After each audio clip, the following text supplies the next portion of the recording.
माइंडस्टिक्स foundation ट्रस्टद्वारे निर्मित. नमस्कार.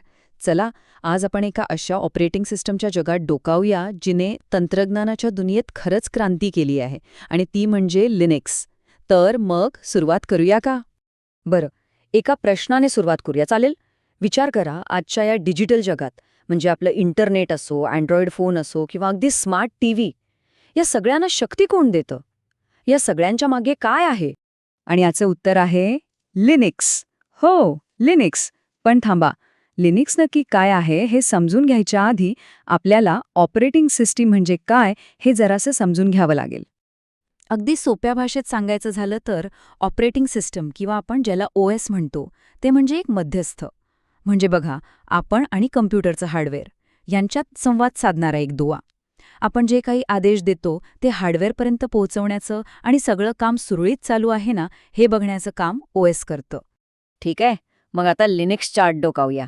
याचे दोन खूप महत्वाचे भाग आहेत, कर्नल आणि शेल. खरं तर हे दोघं मिळूनच लिनक्सला इतकं कार्यक्षम बनवतात. कर्नल म्हणजे काय? तर समजा लिनक्सचं हृदय आहे ते, किंवा गाडीचं इंजिन. सगळं खरंखुरं काम हाच घटक करतो. म्हणजे हार्डवेअरला कंट्रोल करणं असो, मेमरी मॅनेज करणं असो, सगळी महत्वाची जबाबदारी या कर्नलवरच असते. बरं, मग जर कर्नल आपलं इंजिन असेल तर शेल काय आहे? शेल म्हणजे त्या गाडीचा डॅशबोर्ड. हो, ज्याच्या मदतीने आपण त्या इंजिनशी म्हणजेच आपल्या कर्नलशी बोलतो, त्याला सूचना देतो. तर मग आता हे सोपं झालंय नाही का? कर्नल म्हणजे सिस्टीमचा मूळ भाग, जो हार्डवेअर सांभाळतो.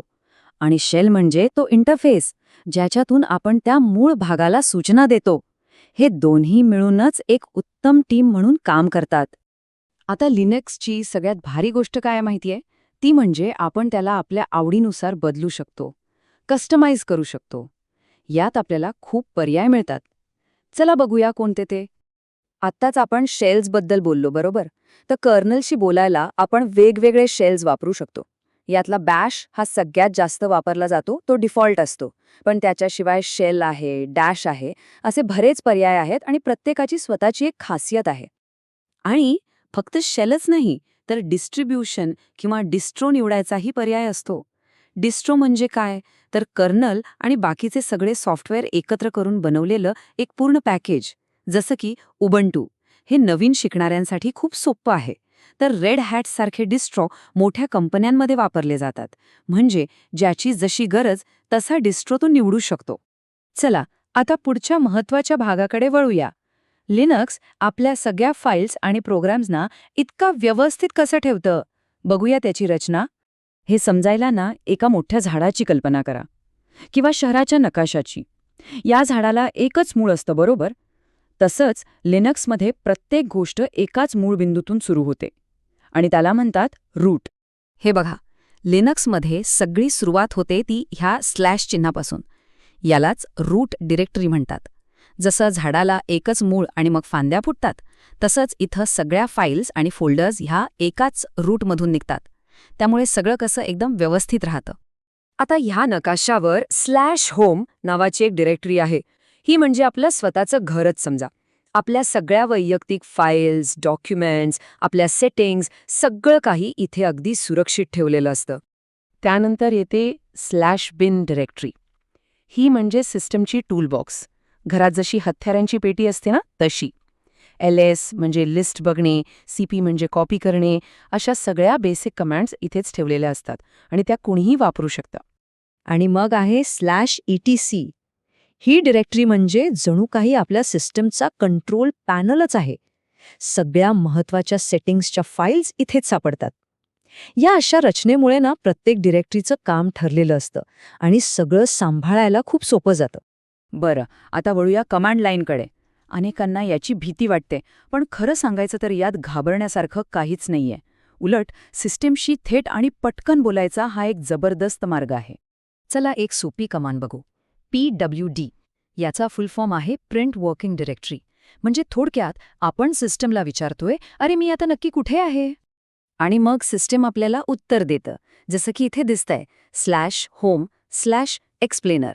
म्हणजे आपण /home नावाच्या डिरेक्टरीमध्ये असलेल्या एक्सप्लेनर नावाच्या फोल्डरमध्ये आहोत.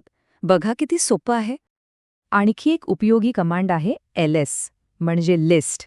ही कमांड वापरून आपण सिस्टीमला विचारू शकतो की मी जिथे आहे त्या डिरेक्टरीमध्ये काय काय ठेवलंय, आणि मग आपल्याला त्या फोल्डरमधल्या सगळ्या फाईल्सची आणि फोल्डर्सची यादी समोर दिसते.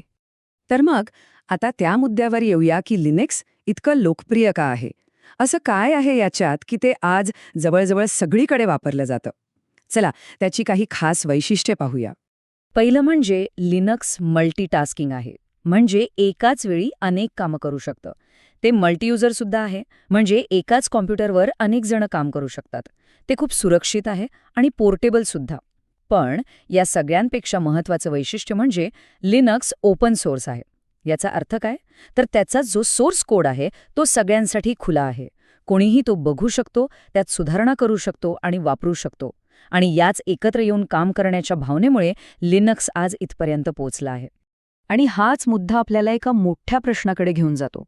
जरा विचार करा, जर एकत्र येऊन मुक्तपणे ज्ञानाची देवाणघेवाण करून बनवलेला एक प्रकल्प आपलं संपूर्ण डिजिटल जग चालवू शकतो, तर हीच कल्पना, हीच भावना भविष्यात अजून काय काय करू शकेल, कोणत्या गोष्टींना शक्ती देऊ शकेल, यावर नक्की विचार करण्यासारखा आहे.